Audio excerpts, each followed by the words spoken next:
Valeria Marquez was lured into a trap by what she believed was an innocent gift. What followed was one of Mexico's most chilling murders, and it all happened live on camera. But this wasn't just random violence. As the investigation unfolded, a complex web emerged involving betrayal, cartel connections, a dangerous ex-boyfriend harboring deadly secrets, and a mysterious bouquet left at the crime scene with a single word. Even more shocking was when new witnesses began claiming that the person who pulled the trigger wasn't the courier at all. Perhaps the killer was someone inside the beauty salon. Everything began on the afternoon of May 13, 2025. Valeria Marquez, a 23-year-old beauty salon owner and influencer living in Guadalajara, Mexico, received a strange call from her friend Vivian Delauder, who was also an influencer in the same area. Vivian seemed worried. She told Valeria that a delivery company employee had come to Blossom, the beauty salon outside the city, bringing her an expensive special gift. But here's the problem. The delivery worker refused to leave the package. He said Valeria needed to come immediately and collect the package in person. The situation seemed suspicious at first glance. Couriers, especially those dealing with influencers who regularly receive packages, don't behave this way. But things got even stranger. Confused and somewhat tense, Valeria went live to share her thoughts with her followers. She tried to downplay the situation, but her nervousness was obvious. She started wondering aloud, why didn't he leave the package? Maybe they're going to kill me. Viewers thought she was joking, but there was something odd in her tone. Despite her concerns, Valeria decided to return to the beauty salon. Around 6:20 p.m., she arrived at Blossom Beauty Salon. One of the female employees was waiting for her. The woman confirmed that a man dressed like a delivery worker had come asking for Valeria, but hadn't left a package. The courier had only said he would return when Valeria arrived. At this point, Valeria began to panic slightly. Who had sent the gift? Why was it so expensive? And why did it require her personal signature? The employee had no idea what was happening either. She had simply been told to wait. Valeria nervously started her live stream again. She was updating her followers, trying to stay calm, smiling despite her anxiety. She even jokingly suggested that maybe someone wanted to impress her because she was famous. But from her energy, you could sense something terrible was about to happen. At 6:30 p.m., just 10 minutes after arriving at the beauty salon, while Valeria was still live streaming, a motorcycle stopped outside. There were two men on the motorcycle. One was again wearing a delivery company uniform and entered the beauty salon. Valeria looked toward the door and said with eerie calmness, "They're coming." Then a male voice from off-camera asked in Spanish, "Are you Valeria?" She replied yes, and then, for reasons we may never understand, she reached for her phone and muted the stream.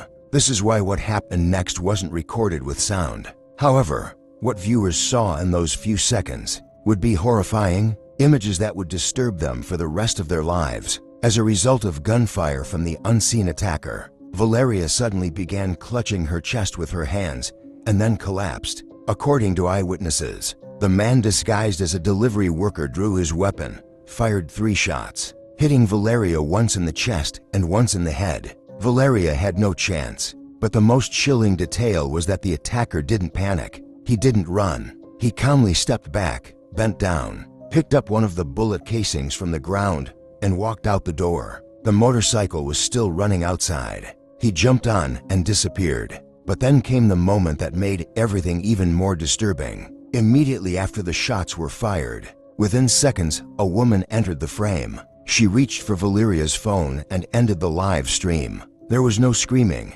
no trembling, no signs of panic. She acted as if a murder hadn't just been committed before her eyes, and this was deeply unsettling. Minutes later, police and medical personnel rushed to the scene, but it was already too late. 23-year-old Valeria Marquez was pronounced dead at the scene. When the live stream first ended, there was no immediate panic on the internet. The initial comments were filled with confusion. Most people thought it was a joke or a viral skit, but then things changed. And when it became clear that what they had just witnessed was real, confusion turned to horror, because this was neither a show nor a scene prepared for content. This was a cold-blooded execution. Then the questions began. Who had sent the gift? And who was the woman who appeared seconds later and calmly turned off the camera, as if nothing had happened? Although TikTok quickly removed the video, it was too late. Several viewers had recorded the video, and it began spreading rapidly on social media. People zoomed in frame by frame, slowed it down, analyzed every movement, and one detail immediately stood out. The man had asked the woman, "Are you Valeria?" This meant the man didn't know the woman. This was neither a personal matter nor a crime of passion. This was a ruthlessly executed assassination. Someone had specifically sent him there to kill the woman. But this brought up the biggest question: why? She wasn't involved in politics. She hadn't raised her voice against cartels or corruption. Valeria was just an influencer. Her content usually consisted of beauty tutorials and makeup videos. She didn't seem like the type of person you could imagine having enemies, let alone becoming such a target. Yet clearly, someone wanted her gone. Naturally, speculation began quickly and loudly, and one name kept coming up repeatedly: Vivian. Vivian wasn't just any influencer. She was Valeria's best friend, someone fans were used to seeing laughing, posing, and doing little best friend skits with her. But more importantly, Vivian was the one who told Valeria that night to expect a gift. According to Valeria's own statement during the live stream, she was planning to meet Vivian later and had casually mentioned that her friend had promised to send her something special. That's why she had returned to the beauty salon. When everything happened, when the alleged couriers appeared, people began connecting the dots. The internet filled with the kind of suspicions that don't easily fade. Did Vivian know something? Was this a trap? Some directly accused her, suggesting she had planned the whole thing out of jealousy or some deeper reason. Others took a softer approach, suggesting that perhaps she herself had been manipulated as part of a larger, more complex plan. Less than 24 hours after Valeria's murder, Vivian posted a memorial message online. It was emotional, sincere, the kind of message you'd expect from someone grieving. She told Valeria she would love her forever. However, rather than calm the internet, this message further fueled the fire. People began questioning the timing, the tone, the intent. Was this message sincere, or was it written to save her reputation? Rumors began circulating that Valeria and Vivian didn't get along very well. Some even claimed that the two had previously fought badly, that Vivian had once threatened Valeria and even talked about harming her. Though if there had been tension between them, it had been resolved just days before the live stream.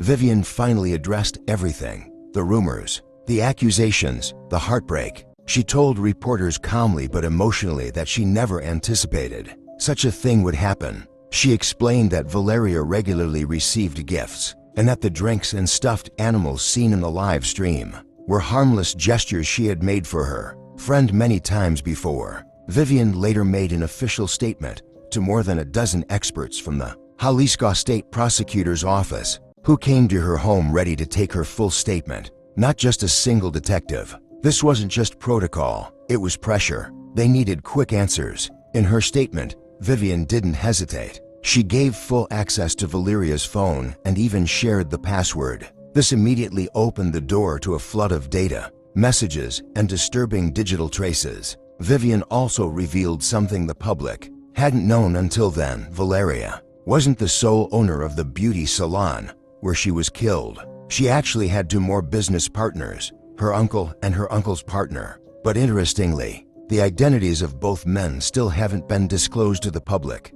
Then a fact emerged that shocked the detectives. The security cameras at the beauty salon weren't working. This meant there was no footage of the attacker, no license plate, no timestamp, nothing. Whoever planned this knew exactly what they were doing. With the cameras not working, the killer had entered, done what needed to be done, and vanished without leaving a single trace of his face or movements. However, despite all the suspicions surrounding Vivian, despite the theories of jealousy, betrayal, and entrapment circulating online, police came to a cold conclusion.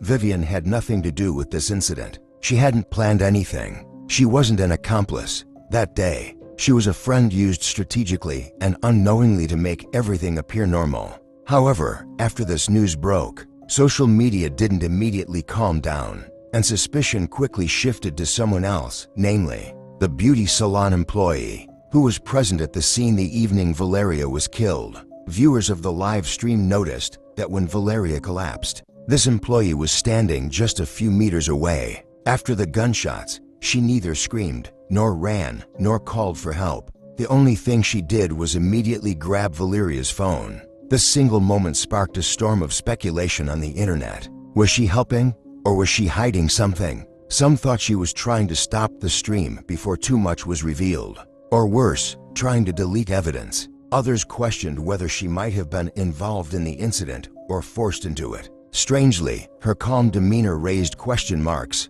Was this shock or strategy? Then an unexpected development occurred. A woman named Paula came forward claiming she had seen the entire event and made a shocking statement. It wasn't the courier who pulled the trigger. According to her, it was the employee Erica who shot Valeria. Paula said there was no outside intervention and that she planned to confirm her statement to the prosecutor's office. Another friend of Valeria's, who didn't want to give her name, added a new dimension to the events. It was claimed that Valeria had received serious threats in the days before the murder. According to the friend, the threats had started at clubs where Valeria often went to dance, relieve stress, and live her life. But there was someone who wasn't pleased with this situation. Apparently, someone thought she had no right to have fun. The friend specifically recalled, Valeria received a message saying, "Why are you having fun? How can you party while I'm suffering here?" This murder was perhaps related to someone filled with resentment, jealousy, or someone who couldn't bear to see her shine. A few days after the murder, someone left a bouquet wrapped in elegant black paper in front of the beauty salon. There was no ribbon or signature, just a card saying sorry. Police didn't see this as a gesture of respect.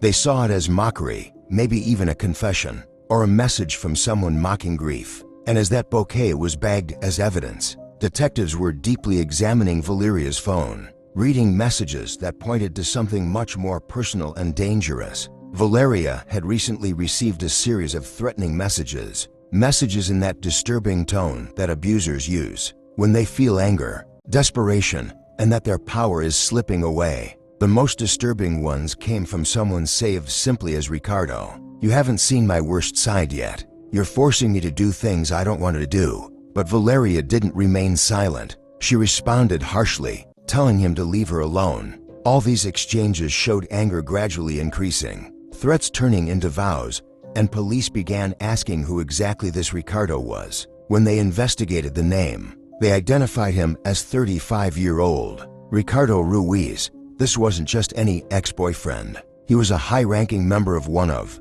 Mexico's most dangerous and violent criminal organizations, the Jalisco New Generation Cartel. Ricardo wasn't just known, he was feared. He had been involved in multiple murders and kidnappings, always staying one step ahead of arrest thanks to cartel protection. And at some point, his path had crossed with Valeria's. Everything had started a year earlier at a dazzling entertainment event in Guadalajara. Ricardo, impressed by Valeria's beauty and rising fame, did what men like him always do, used wealth and power as bait. These included generous gifts, VIP access, designer clothes, and Valeria, young, ambitious, perhaps curious, stepped into his world. For a while, she lived like a queen. But behind this glamour was a dark obsession. Ricardo's jealousy gradually increased. He began controlling everything: who she talked to, what she wore, what she shared. He forbade her from taking advertisements he didn't approve of. Valeria's image belonged to him. Her freedom was taken away. When Valeria fought back, Ricardo didn't just shout. He sent men to beat her in front of everyone at a bar. It was a brutal warning, and this incident changed everything. Valeria Marquez shared photos of her injuries, exposed him, and told everyone this relationship was over. She tried to make a fresh start by moving elsewhere, but Ricardo didn't give up. He continued following, harassing, and threatening her. And Valeria made an unforgettable post: "If something happens to me, you know who did it." This wasn't random violence. This was a premeditated attack fueled by control, jealousy, and probably something much darker. Ricardo wasn't just an abusive boyfriend.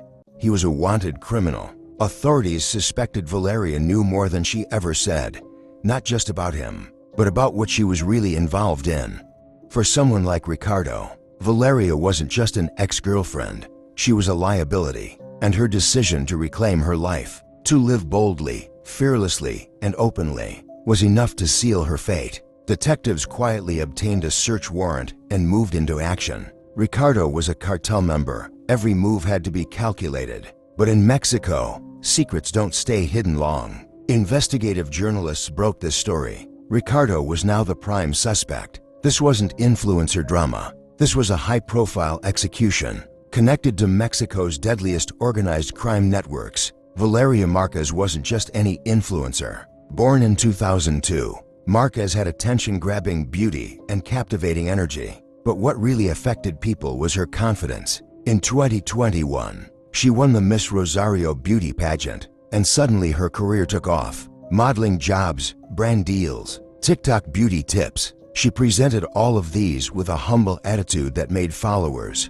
feel like friends. By 2024, she had built a loyal following of over 380 and opened her own beauty salon, Blossom. This wasn't showing off. This was a full-service beauty center she had built from scratch, something she had been passionate about for a long time. But this beauty center was located in an area controlled by organized crime, cartel gangs, and political corruption. And just months before her murder, a cartel training camp was discovered very close to the beauty salon. So when Ricardo's name came up, no one was surprised. He was already on police radar and immediately became the prime suspect. But when they came to arrest him, he had vanished. According to reports, he had fled Guadalajara the night Valeria was killed. With cartel connections and serious resources, disappearing was child's play. Meanwhile, detectives were struggling to identify the real shooter. They examined Valeria's live stream and footage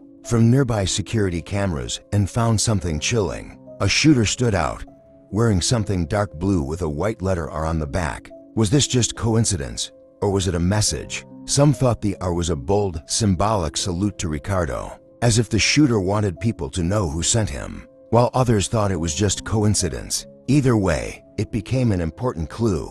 Detectives began collecting security camera footage from all roads leading to and from the crime scene, hoping to track the motorcycle's movements and eventually determine where the shooter went. But as of now, no one has been arrested. The investigation continues, but there are more questions than answers. Still, people maintain hope that justice will prevail and Valeria's story won't remain just a tragedy.